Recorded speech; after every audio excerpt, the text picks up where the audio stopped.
morning everyone. Today we're going to make a planter to put a succulent into. So there are so many different ways you could build this and different effects you could get and how you decide to complement the shape of what you're planning. So there are some that are bowls with a flat top that you decorate the top of, or two bowl shapes joined together so it's long and tall, or else very rough and ready shapes that look like rocks or like logs. But for this one I'm going to show you a very fun technique, which is an adaptation of a technique that is used on the wheel, and I have used on the wheel.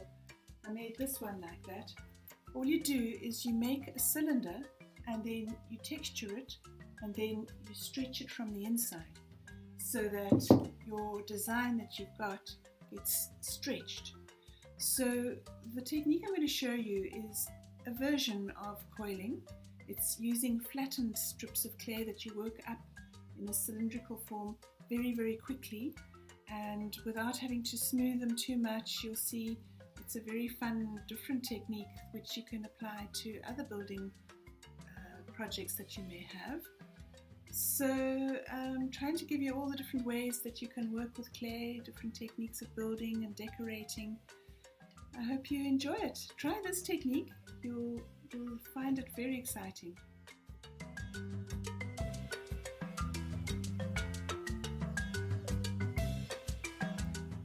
After wedging your clay, take off a small piece for your base and flatten it down, then throw it into a pizza shape and then roll it and then cut it to the size that you want the base of your pot plant to be. Cut it around and then you're ready to begin.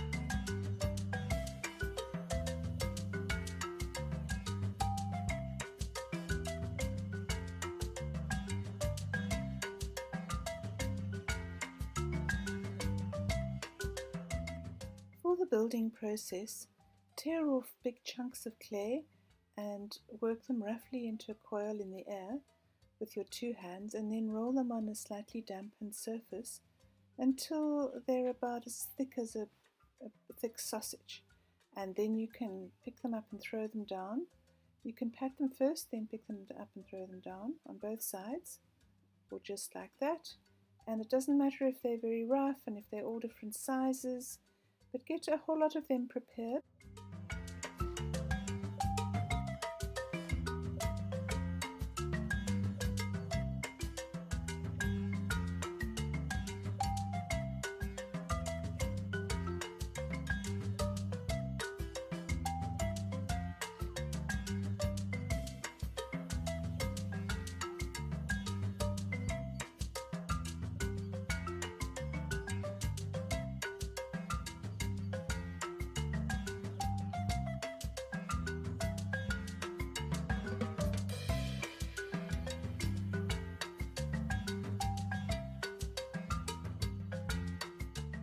Then you can add your flattened coils to your base that's already scratched and slipped. Compress them very well onto the base and then onto each other.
each successive layer with an overlap on the inside of the one below of about 1 centimeter.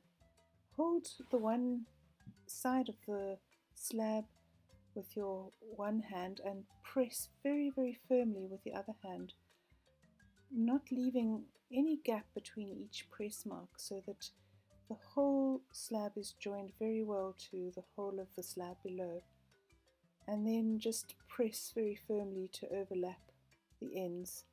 Then go around with your thumbs on the inside, pressing over that join, and again with your thumbs on the outside, all the time making sure that your pot is building upwards in a completely straight cylindrical shape.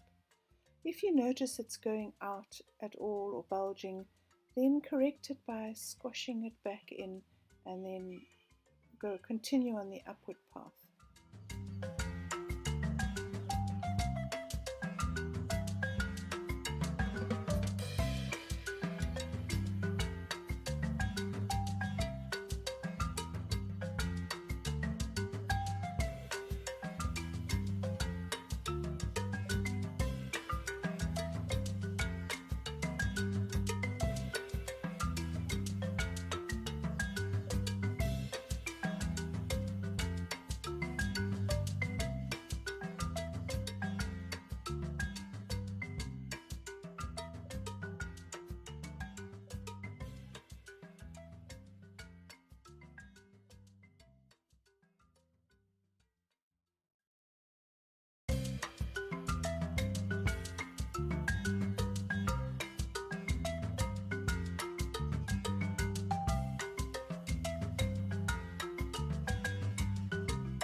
You can see it doesn't matter if a slab doesn't reach the whole way. You can just put a little patch of another slab in and overlap the joins.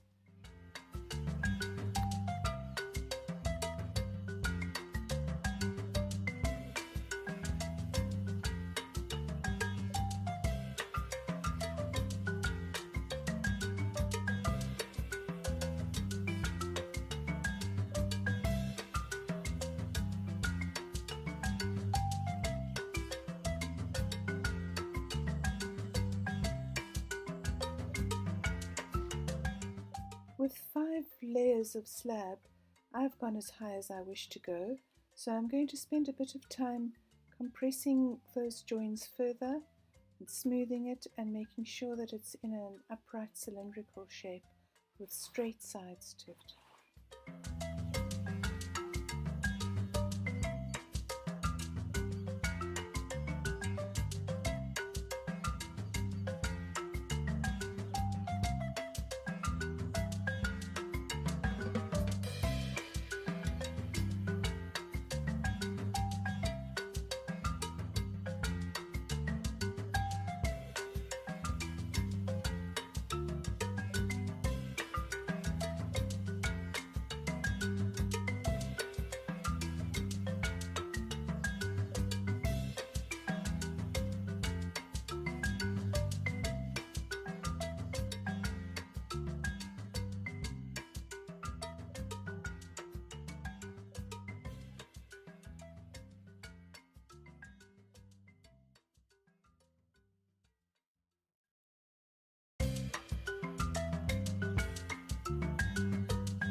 Then I take a credit card and bend it with my thumb to make it slightly rounded, and with one hand on the inside and the credit card on the outside, I go around the pot, smoothing in those joins and smoothing out the finger marks and trying to get the surface as completely smooth as I can. Then I roll a nice thickish coil as thick as my finger and wet the inside corner of the pot to strengthen that bottom corner of the pot. Press the coil in very carefully and firmly so that you don't trap air behind it, and smooth it in so that you can't see it at all.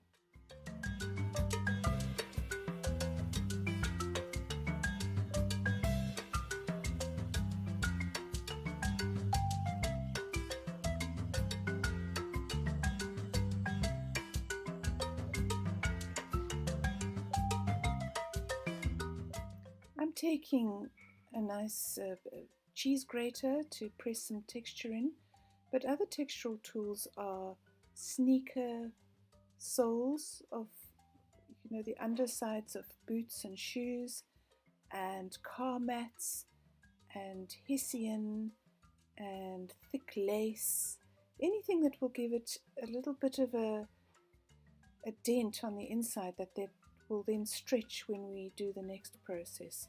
So experiment with different textural objects that you find in your home and in your garden.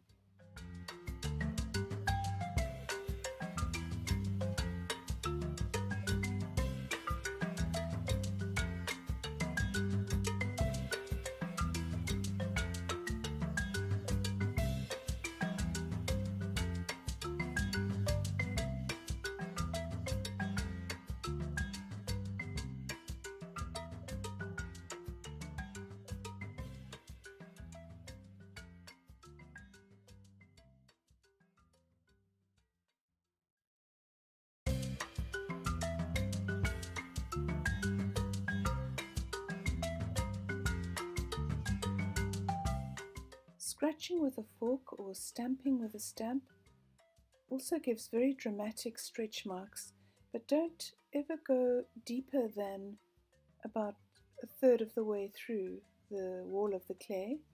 If you find that when you do stretch it, it's a little bit thin, you can patch it from the inside so that you put an extra bit of clay to strengthen it from the inside.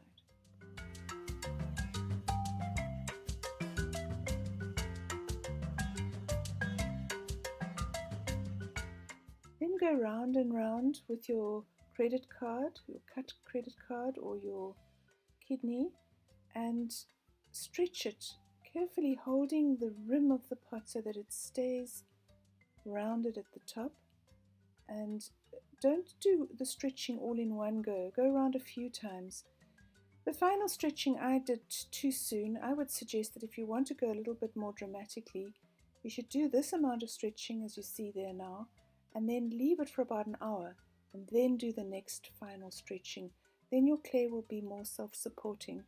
If it isn't self-supporting and you've gone too far, you can just prop it up with newspaper around the bottom of the bulge until it's leather hard to stop it from collapsing.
Compressing around the rim and defining it on the rim also helps to strengthen the shape of the pot. It acts as a kind of a girdle that keeps the pot in its shape.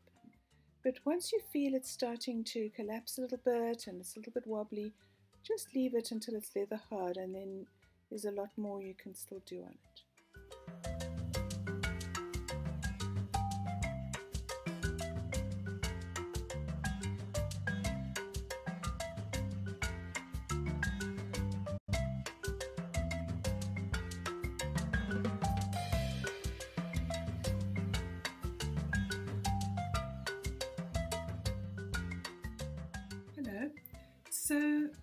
My pot is dried to leather hard. I can pick it up and move it around now.